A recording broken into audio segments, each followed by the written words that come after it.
karunia-Nya kepada kita semua, sehingga pada kesempatan pagi yang luar biasa ini kita bisa berkumpul di tempat ini dalam keadaan berbahagia. Kami mengucapkan terima kasih sekali terutama kepada Ayah Guru yang telah sudi hadir di Jogja ini. Dengan kehadiran Ayah Guru di Jogja yang sudah istimewa ini menjadi lebih istimewa lagi, Ayah. Ditambah lagi dengan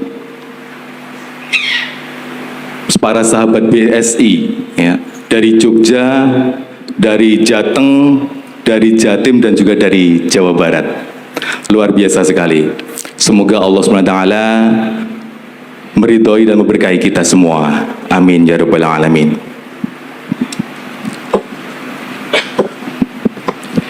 Bapak Ibu yang saya hormati, di Jogja ini tidak lepas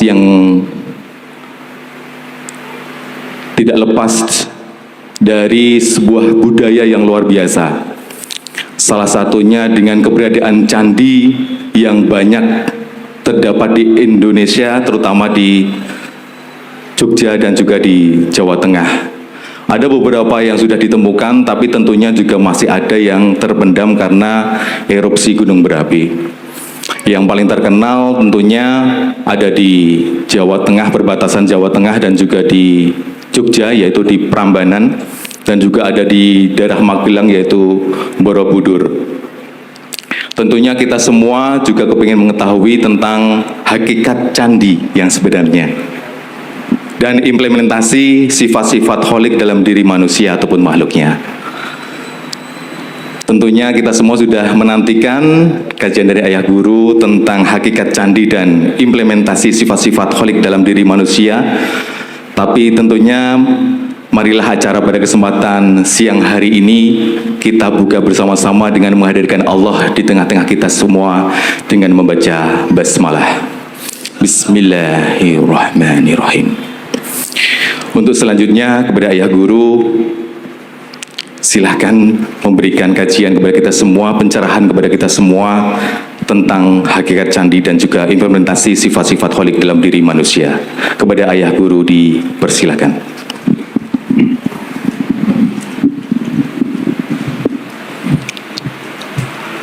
Terima kasih banyak Mas Bamban. Terasa sekali ya di Jogjanya, dengan pembawa acaranya yang menggunakan baju kebesaran tradisi leluhur kita. Saya juga menggunakan batik ya. Bismillahirrahmanirrahim. Assalamualaikum warahmatullahi wabarakatuh. Salam sejahtera untuk kita semua. Om Swastiastu, Namo Buddhaya. Salam kebajikan, Sampurasun. Semoga seluruh makhluk hidup di semesta ini selalu berbahagia, baik yang kelihatan maupun yang tidak kelihatan, di setiap ruang dan waktu, di semua tingkatan. Dan semoga kita semua di sisa kehidupan kita selalu menjadi sumber cinta, sumber kedamaian, sumber ketentraman, sumber cinta kasih bagi semua makhluk. Saya tiba-tiba dikasih judul ceramah itu sama pengatur acara. Padahal katanya hari ini mau dialog. Karena saya ditanya, ya udah, saya bicara semampu saya.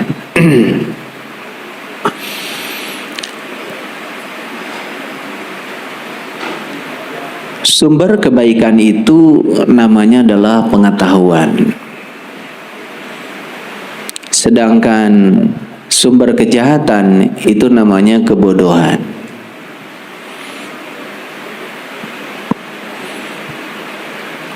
Jadi pengetahuan itu merupakan salah satu dasar dari 5 dasar kebenaran. leluhur yang sudah mencapai peradaban yang tinggi secara spiritual, mereka itu meninggalkan simbol-simbol pengetahuan itu dalam berbagai segi kehidupan. Karena cinta kasihnya yang sangat luar biasa kepada generasi berikutnya, maka leluhur kita itu memahatkan, memonumentalkan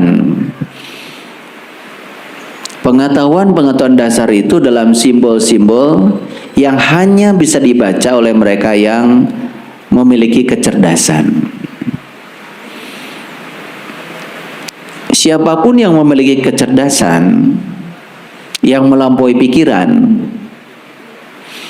maka melihat simbol-simbol yang diwariskan sebagai budaya oleh leluhur itu bisa menangkap pesannya.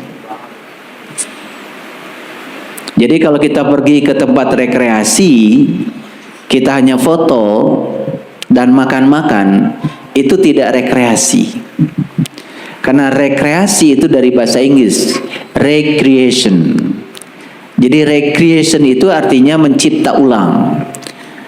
Nah, untuk bisa mencipta ulang, kita harus mendapatkan yang namanya inspirasi. Jadi sebenarnya leluhur kita itu membangun peradaban lewat simbol-simbol, salah satunya adalah candi, bukan sekedar warisan budaya, tetapi di belakangnya itu ada tanda-tanda, ada pesan-pesan yang ingin disampaikan kepada kita, karena beliau itu mengalami keterbatasan ruang dan waktu, tidak selalu hidup bersama dengan kita.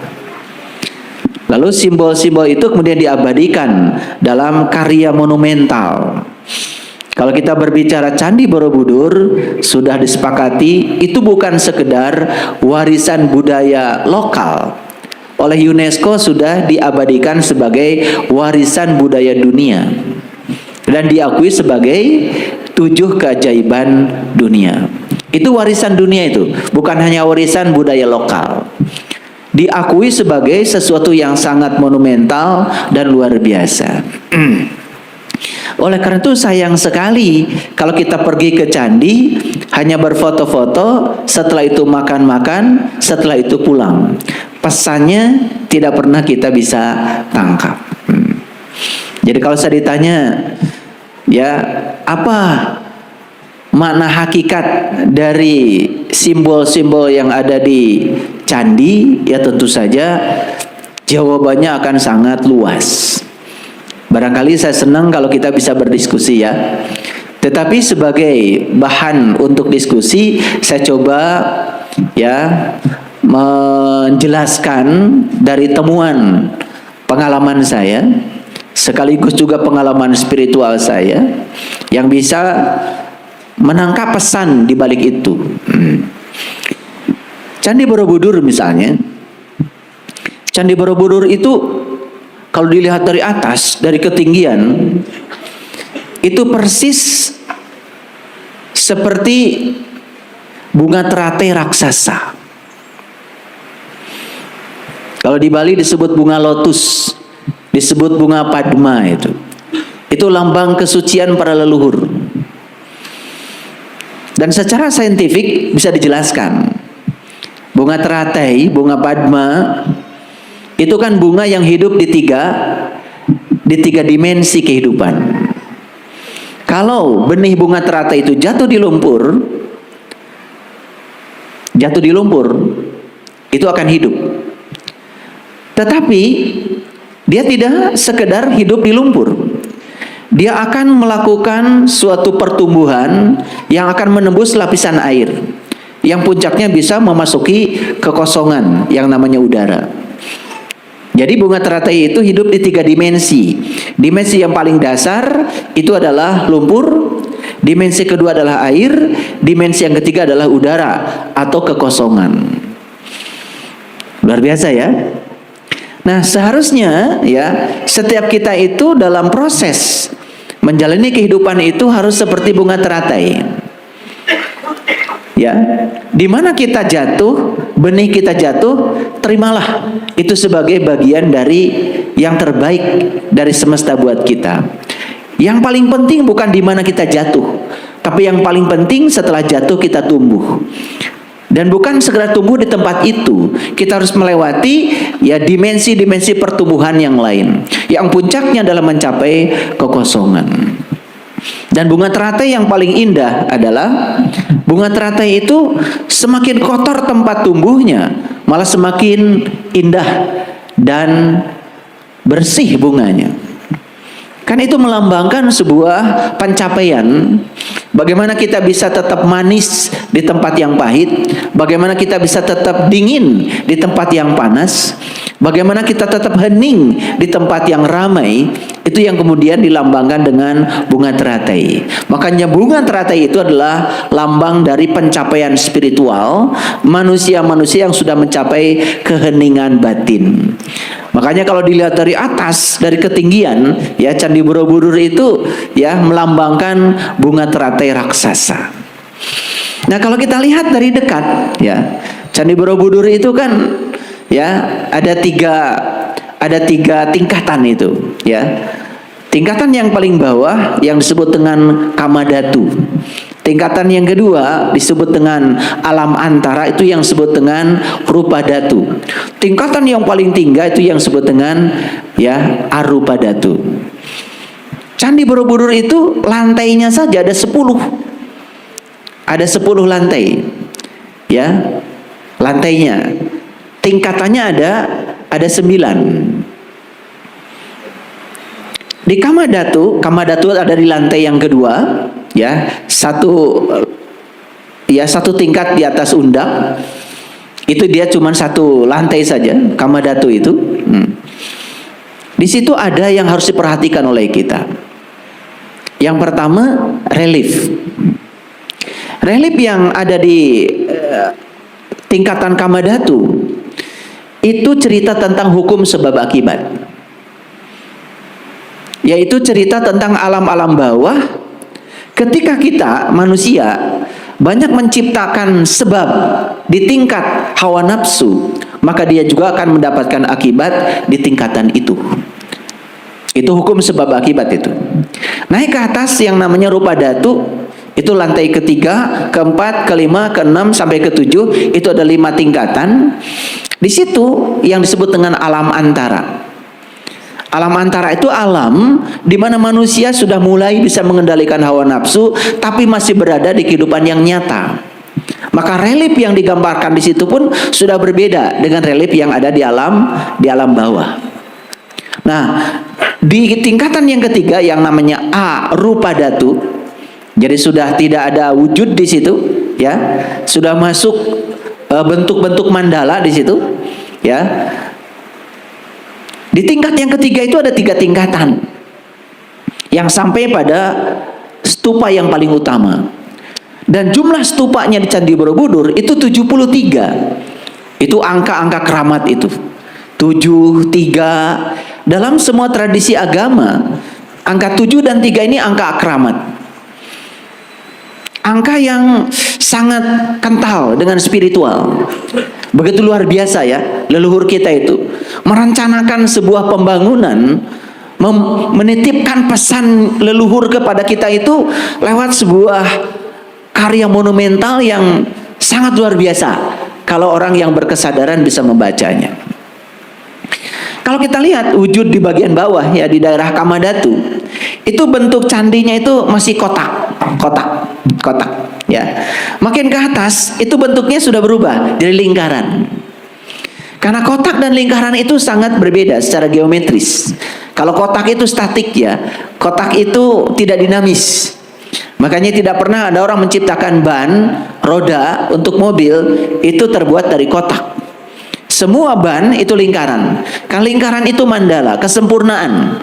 Dan lingkaran itu jarak dari titik pusat ke bagian pinggirnya itu selalu sama. Kalau kotak kan tidak sama ya. Jadi kalau kita punya segi 4 atau persegi panjang, maka pusat persegi panjang atau pusat segi 4 ke titik-titik di sekitarnya itu tidak sama. ya, jaraknya itu. Beda dengan lingkaran. Dan lingkaran itu lambang dari dinamika. Dan kotak biasanya berhubungan dengan kesempitan. Makanya orang yang masih ya mengkotak-kotakan manusia berdasarkan ini itu, biasanya sudut pandangnya menjadi sempit. Beda dengan orang yang sudah luas sudut pandangnya, dinamis ya, sehingga mudah sekali untuk bisa menerima perbedaan apa adanya. Jadi kalau kita membaca tingkatan-tingkatan itu sebenarnya menceritakan tentang perjalanan kehidupan manusia. Jadi Kamadhatu itu menceritakan alam kehidupan manusia pada umumnya, yang masih dikendalikan oleh hawa nafsu, yang masih menimbulkan kebencian, masih menimbulkan fitnah, menimbulkan kerusakan, menimbulkan pembunuhan, menimbulkan perampokan, menimbulkan pencurian, atau sebab-sebab yang menimbulkan akibat kerusakan. Nah itu kalau kita baca reliefnya di alam Kamadhatu itu jelas sekali. Di situ ada yang ditindas, ada yang menindas, ya. Karena alam bawah seperti itu, ya. Tindas menindas, saling menjelekan, tidak ada kasih sayang, ya. Persaingan, kompetisi, saling menjatuhkan. Itu alam bawah, alam bawah, alam bawah. Itu yang disebut dengan alam neraka barangkali, ya. Karena ketika manusia masih dikendalikan oleh kebodohan, belum memiliki pengetahuan, maka kebodohan menjadi sumber kejahatan. Itu yang saya sampaikan di mukadimah tadi. Maka siapapun yang masih dilanda kebodohan, maka sepanjang hidupnya itu hanya ya menghasilkan perilaku yang menimbulkan kerusakan. Karena kejahatan menimbulkan kerusakan. Beda dengan orang yang sudah berpengetahuan, selalu menimbulkan kebaikan. Di perjalanan tadi ada satu pertanyaan yang disampaikan oleh sahabat kita yang menjemput saya tadi. Ya. Di kajian-kajian saya sering mengatakan bahwa hati-hati jangan jadi orang bodoh baik hati.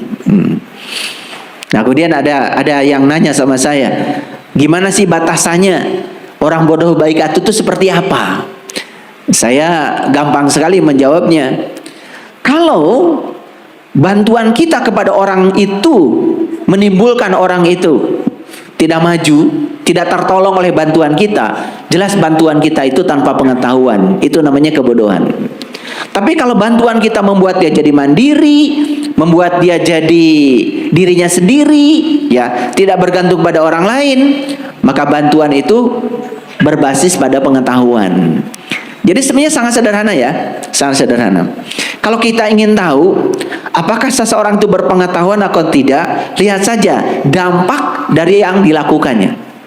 Kalau dampak yang dilakukannya adalah kerusakan, jelas itu bukan pengetahuan, itu kebodohan. Walaupun kelihatannya seperti yang diceritakan adalah pengetahuan. Gitu. Makanya kalau ingin tahu orang ini berpengetahuan atau tidak usah pakai dalil apapun. Lihat dampak atau akibat yang ditimbulkannya. Kalau dampak dari akibat yang ditimbulkannya adalah kerusakan, jelas itu kebodohan. Tapi kalau dampak yang ditimbulkannya adalah dinamika, kebijaksanaan, pengertian, pemahaman, welas asih, cinta kasih, jelas yang dia sampaikan adalah pengetahuan. Nah, hebat kan ya, para leluhur kita itu menggambarkan seperti itu. Nah, ketika manusia terus-menerus dikendalikan oleh hawa nafsunya, atau kegelapan pikirannya, atau kebodohannya, maka sepanjang itu manusia akan menimbulkan kerusakan di ruang kehidupan. Makanya manusia harus meniti ke dalam, melakukan proses untuk naik ke kesadaran yang lebih tinggi. Makanya ada yang namanya alam rupa dhatu. Rupa dhatu itu sebenarnya adalah proses, disebut alam antara, yang bisa mengantarkan manusia dari alam kebodohan, alam kegelapan, masuk pada alam terang benderang, yaitu alam kekosongan, alam kesunyatan. Nah, manusia yang sudah mencapai tingkatan stupa, apalagi stupa yang paling utama, ya untuk mencapai nirwana, untuk mencapai puncak kesadaran yang paling tinggi, itu harus melewati alam antara. Nah, di alam antara itulah manusia akan diproses bagi mereka yang mau. Tapi bagi mereka yang tidak mau untuk meningkatkan kesadaran, jelas semesta tidak akan menghendakinya. Jadi kalau Allah sendiri dalam Al-Quran mengatakan, yahdillahu linurihi mayyasha, aku akan menunjukkan pada cahayaku siapa yang aku kehendaki. Siapa yang dikehendaki oleh Allah untuk menuju cahayanya? Hanya mereka yang punya kehendak untuk berubah. Oleh karena itu maka perubahan harus dimulai dari diri kita sendiri. Nah, kalau kita baca simbol-simbol di tempat lain, tentu saja banyak dan tidak akan cukup waktu. Termasuk juga ya arca, patung yang dibuat itu bentuknya lain-lain. Itu semua ada pesannya. Dan kalau kita membaca apa yang di Candi Borobudur, di Candi Boko, di Candi Prabanan, di Candi Hijau, di candi-candi yang lain, Candi Mendut, Candi Pawon, itu pesan-pesannya itu lain-lain. Luar biasa kecerdasan leluhur kita. Dan kenapa UNESCO ya kemudian menetapkan Candi Borobudur sebagai keajaiban dunia, bukan sebagai warisan lokal, dianggap sebagai warisan dunia. Kenapa? Karena pesan yang ada di sana yang luar biasa. Sayang sekali kalau kita pewaris dari budaya ini kemudian tidak bisa menangkap pesan dari leluhur kita yang sangat luar biasa itu. Oleh karena itu, saya senang sekali kalau saya ditanya supaya acara kita lebih banyak diskusinya. Barangkali itu perlu dari saya. Terima kasih.